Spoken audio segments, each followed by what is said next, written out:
Salute is a program for and about men and women who have served our country.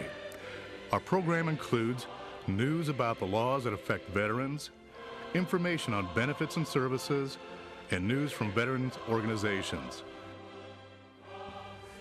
And now, our host, Bob Peters. Hello and welcome to Salute. I'm your host, Bob Peters, and with me today is an old friend of mine, KC Doyle, but just could be referred to as KC. KC's done 20 years in the Navy.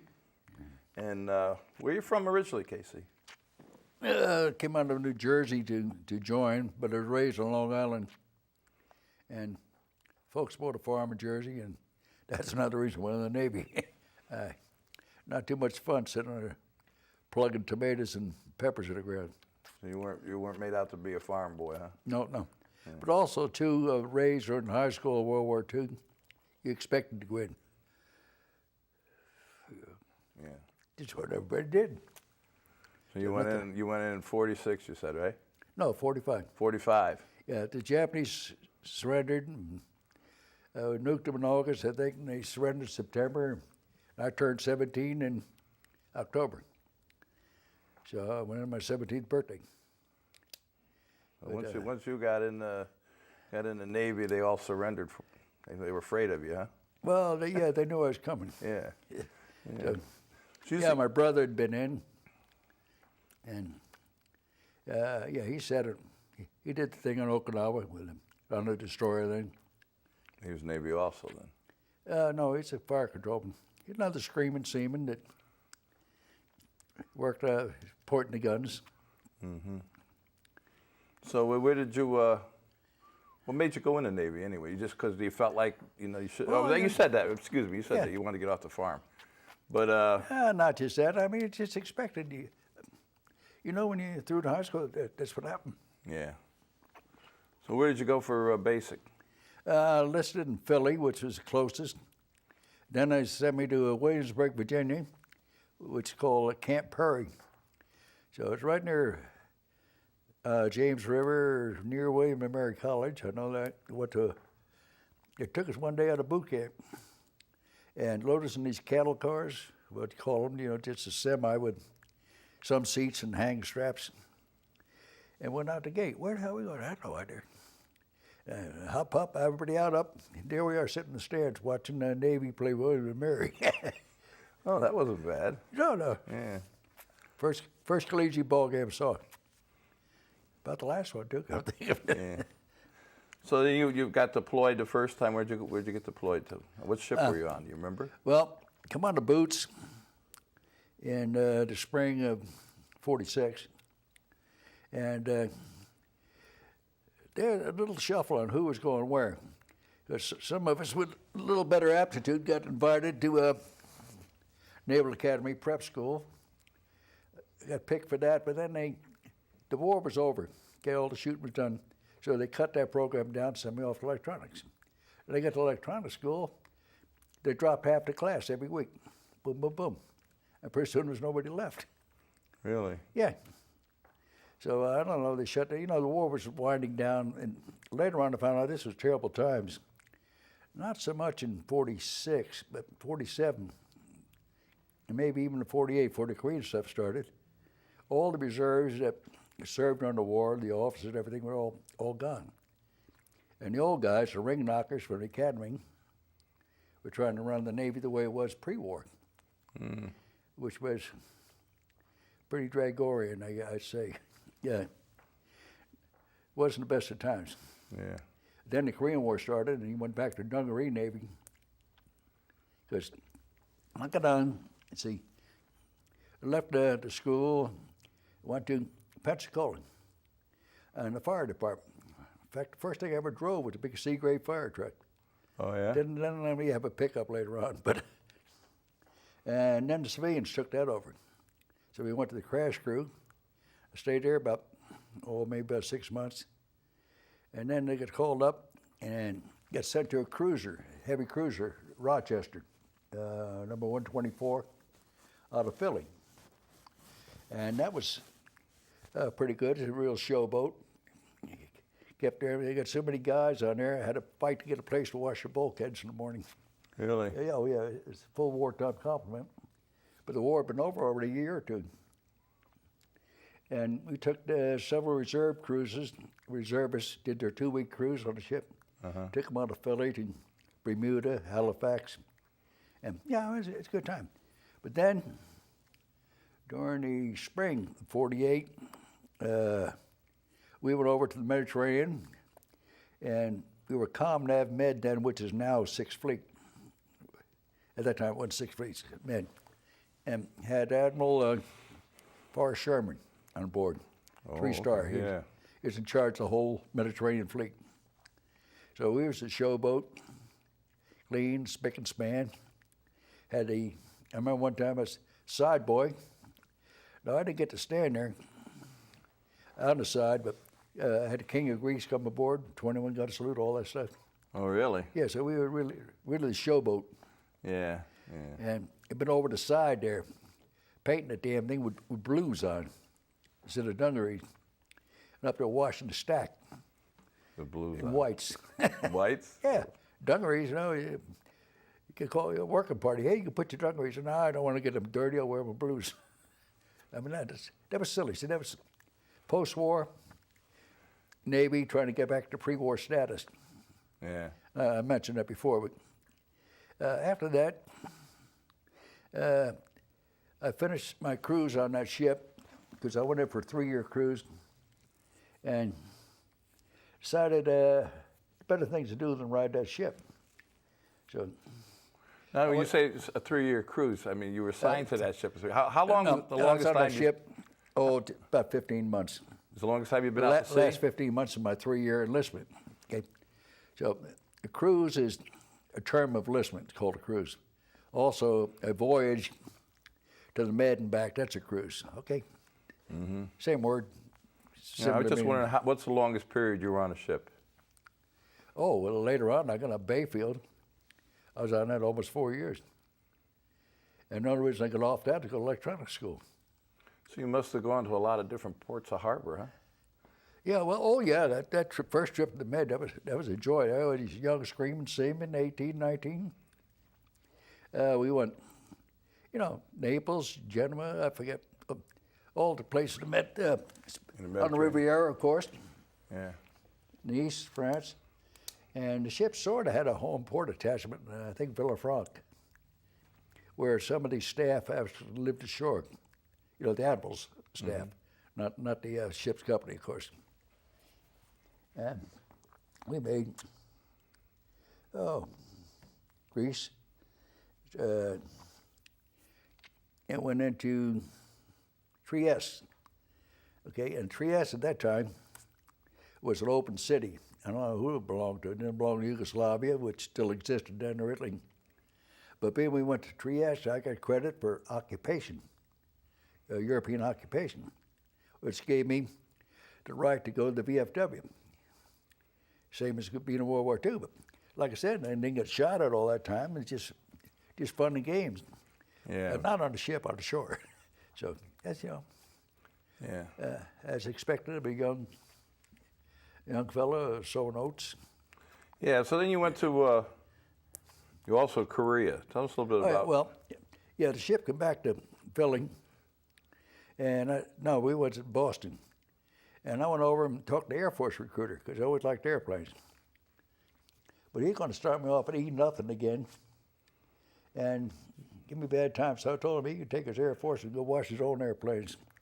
Hey, careful now. Yeah, well, and he lost a good man. So I went and did another, shipped over for 3 more in the Navy. And they somehow or another found my firefighting credentials and sent me down to Patuxent River, Maryland, to a naval squadron there. And why? Because the civilians had taken over both the fire department and the crash crew, so my number was almost useless. It's a job number. I don't forget what the Army calls it, but MSO. Anyway, so I sat there with a air transport squadron, BR-3, and then the Berlin airlift started. So they sent me to Newfoundland, flew up there. Spent the whole summer there. I think the summer was August the 3rd that year, but it is very short. Yeah. But I spent the summer up there with a slipstick slide, doing weight and balance on the aircraft that come through, C-54s and R-5D Navy, same aircraft, just different markings. Yeah. And it was hauling coal and who knows, actually coal, all the way across the damn Atlantic into Berlin. They'd take off from somewhere in Massachusetts Air Force Station, Air Force Base, and fly up to Newfoundland. Some of them would stop in Gander, all kind of weather. And they'd come into, we was in Argentia, which is near St. John's, Newfoundland. And then from there, we'd load them up with gas, and they'd go to the Azores, probably more gas. And then from there, they'd either go to Africa or straight out into France, or sometimes, I don't know if they carried the load straight into Berlin or not. But that was the run. So they had to fly into Berlin because the Berlin Wall was up at that time. And that lasted, I guess, they came back to the States in along about October, okay? Because I guess the airlift was over then. There's no more need for us up there. I vaguely remember the airlift. So after that, the squadron flew the West Coast and ended up at Moffett Field, California, where the same transport planes were flying the Alaska transport run. And I never did get to go to Alaska. I couldn't bum a ride. Yeah. You go up for the weekend, but none of that nonsense. Yeah. So I stayed there, and then the Korean War started, okay? Which is what, in June of '50? Something like that, I believe, yeah. So I was sitting there, and then in '51, they decided they needed some more help on their ship. So, well, that time I'd made third class, and sent me to the ship to Bayfield, PA-33, which is the same one that Yogi Berra was on at the landing in Normandy. Indeed. But that was many years earlier. That was '44. I got on this thing '51. So I never met Yogi. Long gone. I'm not a Navy guy, so I mean, what different kind of ships? I know there's like a battleships and an aircraft carrier. A PA, so it's APAA means auxiliary, but they now, being this an amphibious ship, they named it. They changed A now to an L. L as in landing. Okay. A P as in personnel, people. A, auxiliary, because they don't know what else to tag the thing, okay? And we carried 27 boats, and the people to drive them, put them ashore, put the boats in the water, and we carry, I think, about 900 troops, stacked up 5 high when they slept. Wow. Down in the holes, there used to be cargo holes. And we could haul cargo to number 3 hole, and number 5, we could put 30-ton tanks in there and pull them out and put them in the Mike boats, which are the larger landing craft. Yeah. And I don't know how much they hold, but the 30-ton tank didn't sink it. Wow. So we put them on there, and so we had 4 of those and 20 couple other boats, 27 altogether. Most of them are 18 of them LCVPs, which is one Joey see on TV making the Normandy landing. Yeah, with the gate that goes up. With the ran drops and the guys run out. Yeah, my uncle was on one of those. Okay. He hit the beaches of D-Day. Oh, one of the boats. Yeah. Yeah, well, you got 3 Navy guys in there running that thing. One of them driving it, and one of them keeping the engine going, and the other one take care of the bow ramp and tying up and things like that. Oh, really? I didn't know there was 3 of us. Yeah, that's all it takes. And the Mike boats, I think the same thing. All you need is 3. It's bigger and heavier, but more maneuverable. It's got 2 engines. You can turn that thing and drive it sideways. Oh, Get yeah? alongside, yeah. Put one in reverse, one forward, turn the road over, walk it right in. But so we got to Korea in beginning of '52. Let's see, I got on there by March. April, we went into Incheon. There was still fighting up in Seoul, about 7 miles up the road. up the bay. And we made a landing with a bunch of Army that I really can't remember what outfit it was, but we picked them up in Japan somewhere and took about 800. We was not the only ship. We had the amphibious force, which comprised usually about 4 ships of the same type, and a KA, which hauls cargo. That means more trucks and tanks and so forth, primarily than people. So we put several thousand troops ashore on Incheon to help reinforce the guys who were fighting about 10 miles up the road. And some of our guys got stuck on the beach that night, because Incheon is sort of like Puget Sound is. They suck 15 foot of water out there every night when the moon sets there. Really? Oh yeah, you got a hell of a high tide. So a couple of the landing craft got to wait till the morning? Yeah, they got stuck overnight, but there was just stacks of supplies and everything on the beach. So they got hungry, they find some rations somewhere. Yeah, I bet. Yeah, but then you got to wait for the tide to get the boats out, because you can't back out of a mud flat worth a damn. No, I don't guess not. Yeah. So at that time I was in charge of the boat division. I was just made second class by then. And it seemed like when the shooting's on, they give the boats to the junior men and the senior men. I don't know, that's the way it worked out. But I had the boats then, and I didn't ride them or anything. I was just in charge of watching them, make sure that they get back onto the damaged ones, get put where they, in a position on the ship they could be repaired.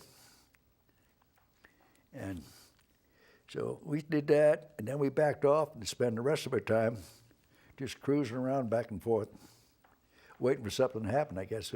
But we left San Diego beginning of '52, got home the end of '53, 15 months later. Wow. So, but during that Just get tired of looking at a ship. Yeah, we were supposed to go down to KC Doyle, which is an island off. Oh yeah, we made one Liberty in Busan, because that's all the land we had left. It was just a little bitty corner southeast of Korea. And one Dungaree Liberty there, went over, had a couple of beers, went back to the ship where it smelled better. Korean don't smell that good sometimes. Well, I meet with the Korean veterans a lot, and one of them we've had on the show, we did a slide presentation. You wouldn't believe how nice, it is now, how pretty it is. Oh yeah, I'm sure, but this is a few years ago. This was during the worst time, when we were almost pushed back into the sea. And the Incheon landing had occurred several months before, but like I said, this was just a backup. We were supposed to get on to KC Doyle, which is an island off the south end, and move some prisoners around. And somehow or another we didn't get to do that, but we got to sail around there. Okay. Now later on,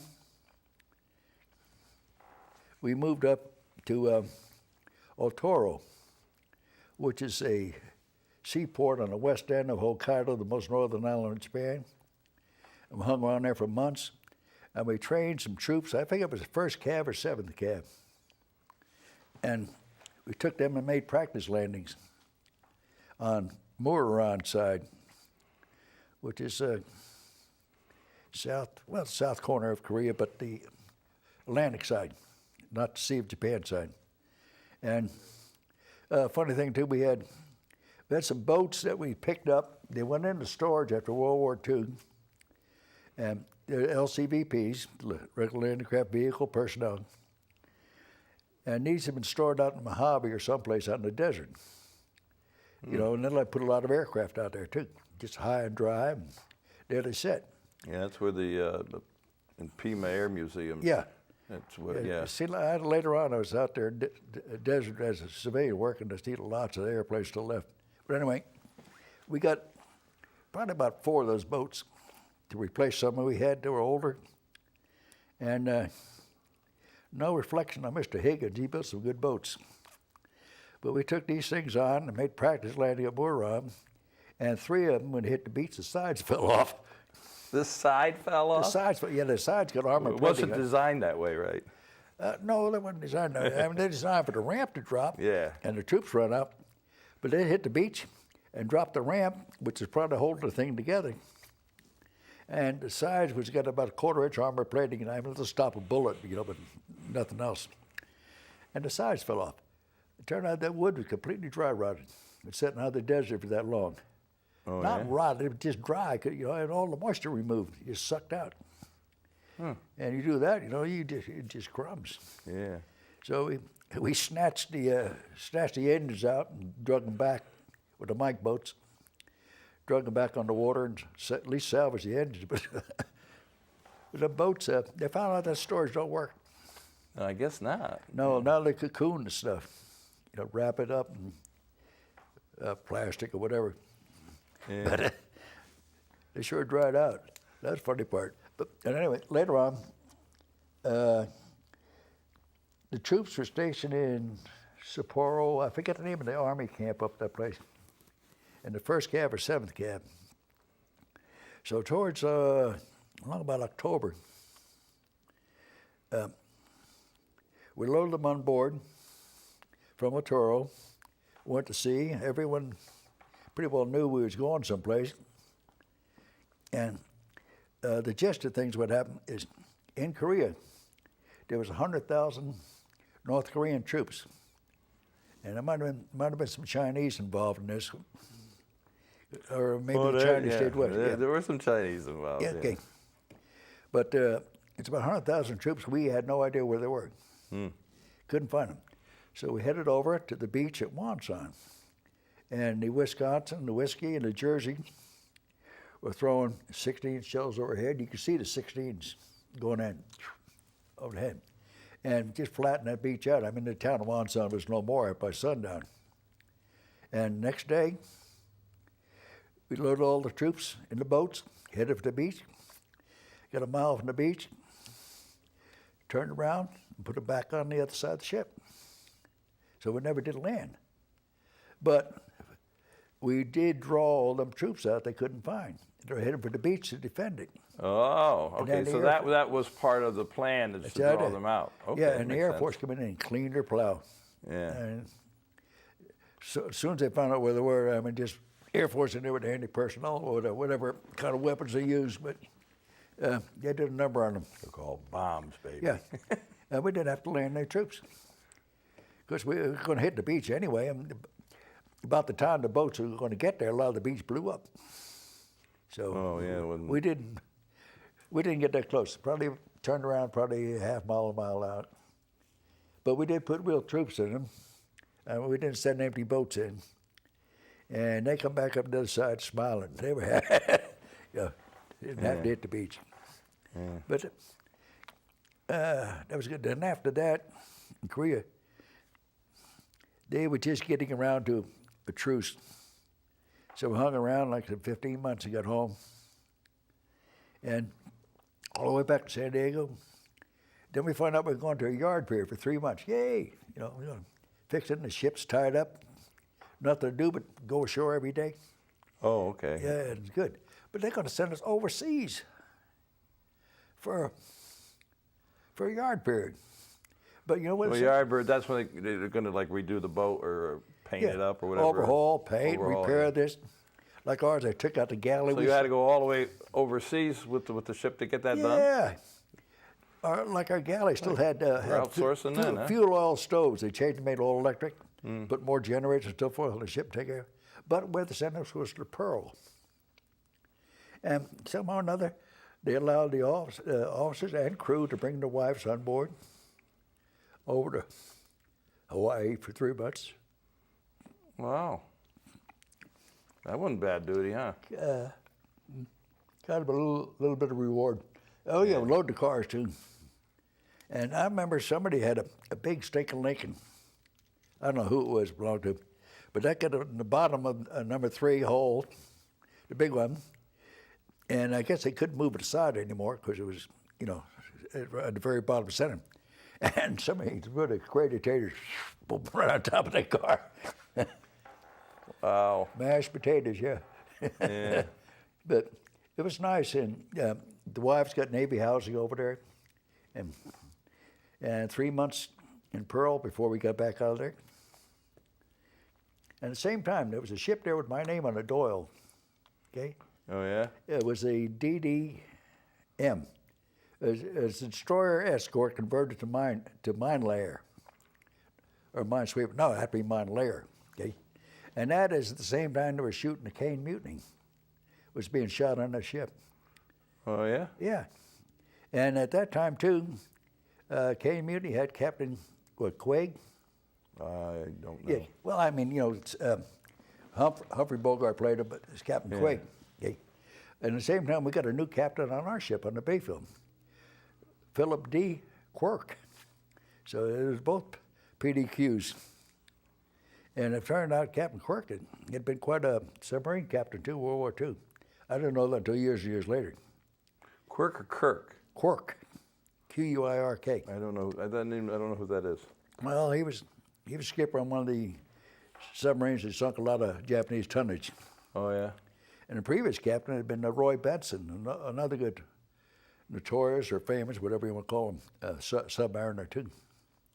And my brother ended up on a sub too. He come off the destroyer. He was on Stoddard 566 destroyer, 2100 type, in Okinawa. And I talked to him years later, because later on I ended up on a destroyer myself, Hazelwood 531. He said, "You can't be. I saw that sunk." Oh, yeah. Well, they rebuild them. No, he said he saw a kamikaze go. And I said, yeah, it took a kamikaze, but it didn't sink it. Oh, it didn't? No, it just killed the captain and his relief and most of the officers. So the engineering officer took that thing back to the States. He's about the senior one left.